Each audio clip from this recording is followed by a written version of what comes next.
What's going on, everybody? This is your host, Demetrius, with the PPP Panthers Prime Podcast. Hey, man, I'm here in D.C. right now. You see, I'm in the big girl.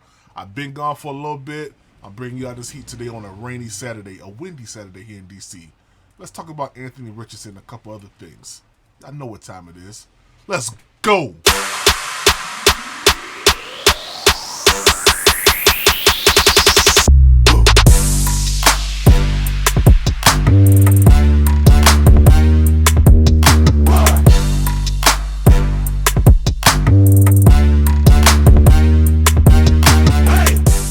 All right, y'all. So on Thursday, Anthony Richardson had his pro day. I like what I saw. I'm not gonna lie. I like what I saw. He showed his athleticism. He showed how strong his arm is. He showed the versatility in the passing passes that he can make. He showed his touch on passes. Unlike Will Levis, where everything was just a straight line dart. Anthony Richardson showed that he can float the ball, that he can precisely place the ball on those out routes, those in digs, and everything like that. And it showed that he can throw the ball off his back foot multiple times. Just was flinging the ball 65 yards down the field without any kind of effort. I mean, it was just effortless. So, I like what I saw. I'll say that. Now, did it wow me? It did not wow me because we've seen quarterbacks in the past that can do those same things. Some quarterbacks can dribble the football. So, that really didn't faze me, enough to, put my stamp of approval like just hard like I'm doing CJ Stroud. It didn't make me do that. But what it did do is it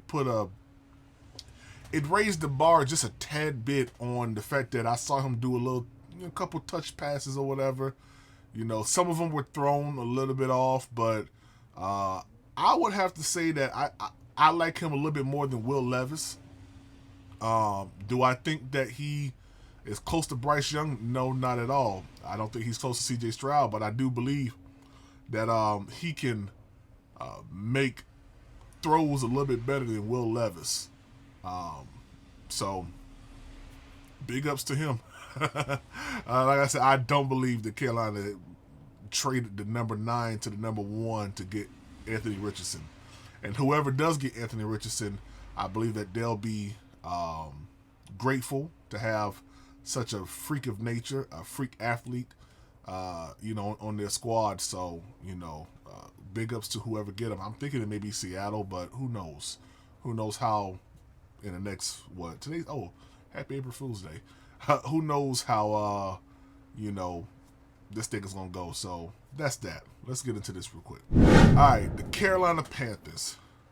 Are they setting up their soon-to-be drafted number 1 quarterback up for success? I've been seeing a lot of questions about that, in Panther Nation, on Panther Twitter. And even, to be honest with you, a lot of them from Bears fans and Texans fans, who's really been in sync with this whole draft process in a sense. So, I think out of all the teams in the NFL, all 32, I think the Carolina Panthers are the one organization that's making sure that they have weapons around their soon-to-be number 1 draft pick quarterback. We have Hayden Hurst, short hands, a guy who can get open, who's not afraid of contact, very shifty guy. Once he catches the ball, he's looking upfield, and I think that's important, definitely for the Carolina Panthers, because over the past couple years, we haven't had a tight end. The last time we had a tight end was Greg Olsen, and our tight end production has just been subpar ever since. So I do believe that Hayden Hurst is going to bring another level of security to that position, and already has, with the help of Ian Thomas and Tommy Tremble. Don't know how much they're going to use him in this upcoming season, but I do like Tommy Tremble a little bit more than Ian Thomas, in my opinion. I think he's a little bit more versatile, but we'll see how they deliver out the workload. I already know that Hayden Hurst is going to get the majority of it. Then it's going to be Tommy Tremble, then Ian Thomas. So we'll see. Let's go to DJ Chark. DJ Chark, fast guy, very quick. Can get open at the breaking point, at the line of scrimmage. On this jump off, and I think he still has it. Of course, he won't be here for the beginning of OTAs, but he'll come in. He'll be here for all of training camp and preseason stuff. So we'll be able to get a great look at how good DJ Chark is going to be for the Carolina Panthers. But I do believe that he's a step up from what most quarterbacks coming into the league have. People can say what they want to say, but I think as far as an intentional plan to place weapons around the number one pick quarterback, I think the Carolina Panthers are doing that. Let's go to Adam Thielen. Adam Thielen, sure hands, still has the ability to get open, still mobile, a deadly threat in the end zone. Just last year, I think he put up 6 touchdowns, has 735 or 25 yards. So he is a threat in the end zone, and the majority of his, catches or touchdowns came in red zone play.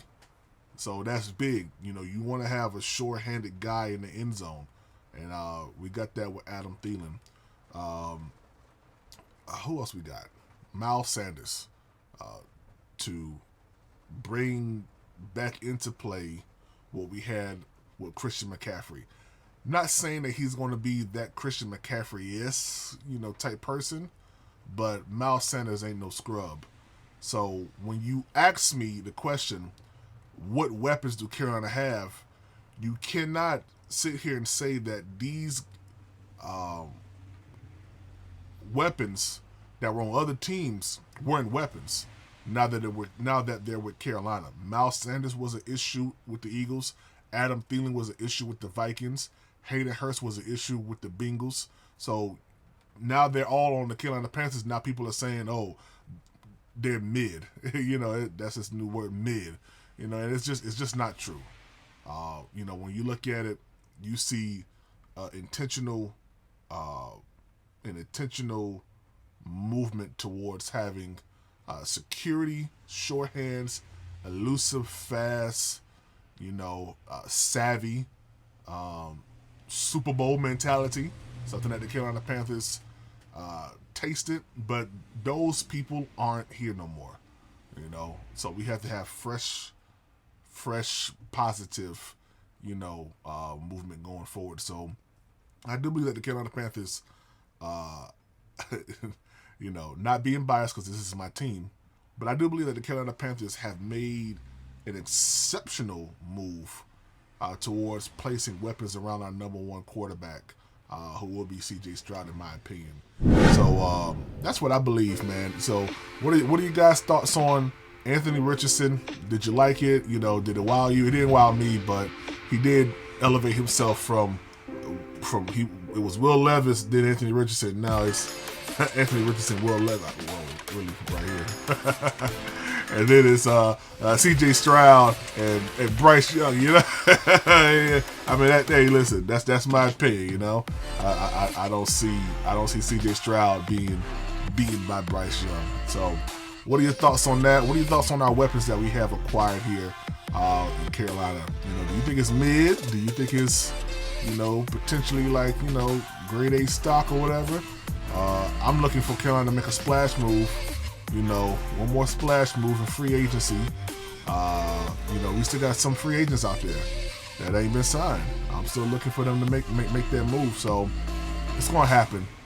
We still got a lot of people talking about Odell Beckham and D-Hop and everything like that. So hey, Federer said he's gonna be in on every move, every deal. I believe him.